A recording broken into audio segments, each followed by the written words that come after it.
Sur les mois de décembre 2016 et juin 2017, nous avons exploré 4 sites de la Ria d'Etel pour observer la diversité aquatique des zones ostréicoles.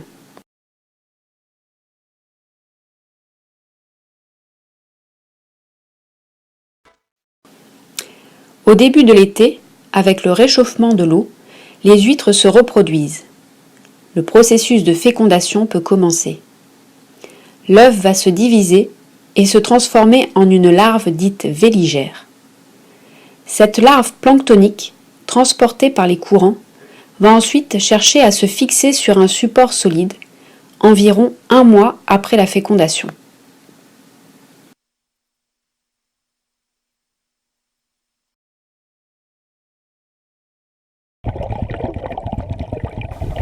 Au cours de son développement, l'huître va se nourrir de plancton végétal.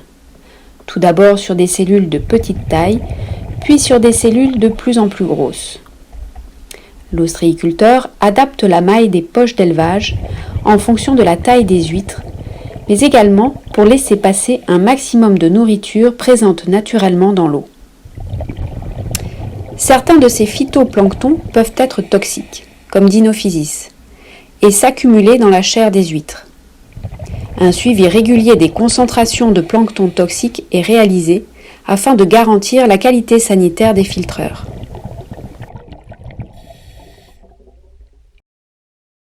Les 4 sites de plongée sont Kérentré, Manéhellec à Sainte-Hélène, Béguerville à Plouhinec et l'Armor à Bels. La diversité aquatique des zones ostréicoles à Kérentré.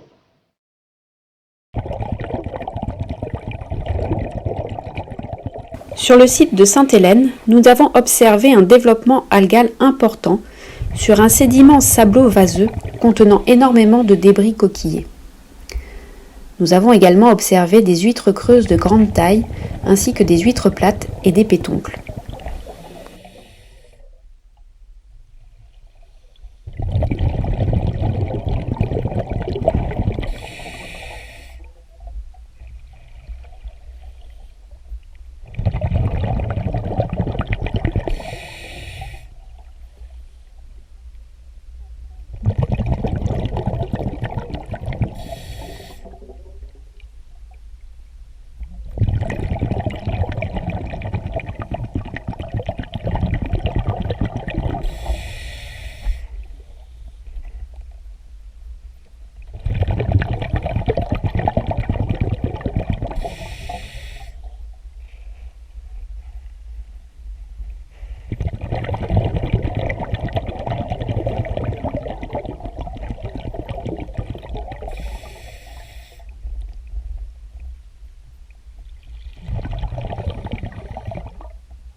La diversité aquatique des zones ostréicoles à Manéhellec.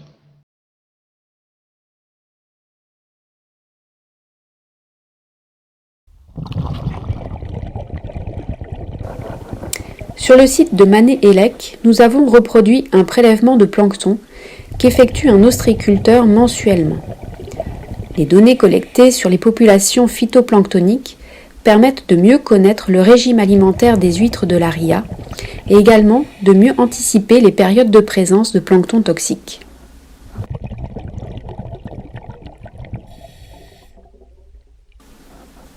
Au cours de la plongée sur le site, nous avons croisé un bel herbier à zoostère, plante à fleurs marines, ainsi que de nombreux alevins et quelques bars adultes dont nous avons aiguisé la curiosité.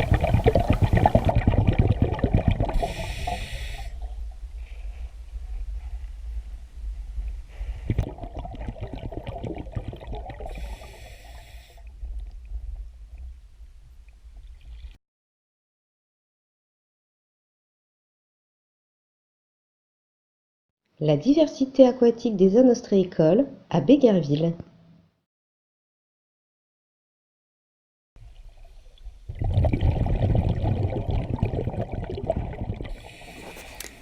Sur le site de Bégherville, une belle diversité aquatique s'est offerte à nous, avec un herbier à zoostère de très grande taille, des tapis d'anémones, des éponges, des étrilles, des étoiles de mer, mais aussi des sargasses, grandes algues brunes considérées comme invasives.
La diversité aquatique des anostréicoles à l'Armor.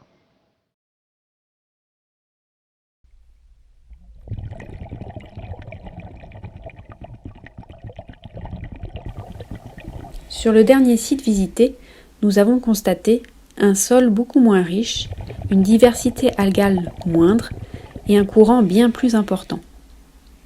Les sargasses, malgré tout, se sont implantés, ainsi que des balanes, des moules, des huîtres, sur les rochers bordant la concession.